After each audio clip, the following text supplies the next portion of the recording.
দেখো বলছে দুটি ক্রমিক সংখ্যার বর্গের সমষ্টি 313 বলে দিয়েছে। আমাদের এখান থেকে আমাদের এটাকে দ্বিঘাত সমীকরণে কনভার্ট করতে হবে। তাহলে অ্যাট ফার্স্ট আমরা কি করব, যে বলে দিয়েছে দুটি ক্রমিক সংখ্যা, রাইট? আমাদের দুটো ক্রমিক সংখ্যা বলে দিয়েছে। তাহলে ধরে নিলাম, লেট আস অ্যাসিউম একটা ক্রমিক সংখ্যা এক্স, আরেকটি ক্রমিক সংখ্যা হচ্ছে এক্স প্লাস ওয়ান। তাহলে আমাদের কি বলে দিয়েছে, যে দুটি সংখ্যার বর্গের সমষ্টি, বর্গ করে দিলাম, এক্সের বর্গ এক্স স্কোয়ার, এটার বর্গ হচ্ছে x plus one whole square. এইবার বলেছি কি বর্গের দুটো সমষ্টি বার করো। তাহলে দুটো সমষ্টি দুটো অ্যাড করে দাও, x square plus x plus one whole square সমান 313।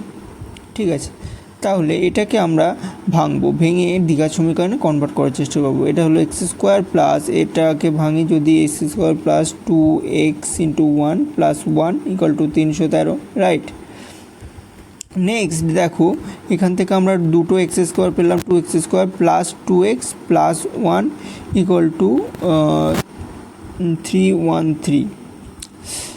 দেখো আমরা যদি 2x স্কোয়ার প্লাস 2x আর একটাকে ওইদিকে দিয়ে দিই তাহলে হবে 312।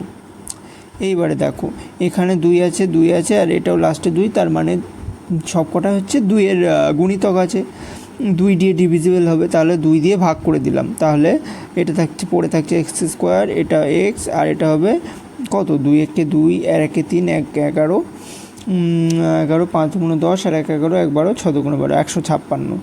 তাহলে এক্স স্কোয়ার ফাইনালি আমরা লিখতে পারি plus x minus 156 equal to 0।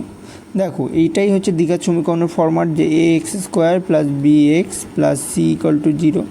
যে এখানে এ এর মান 1, বি এর মান 1, সি এর মান -156। তাহলে এটা একটি দ্বিঘাত সমীকরণ।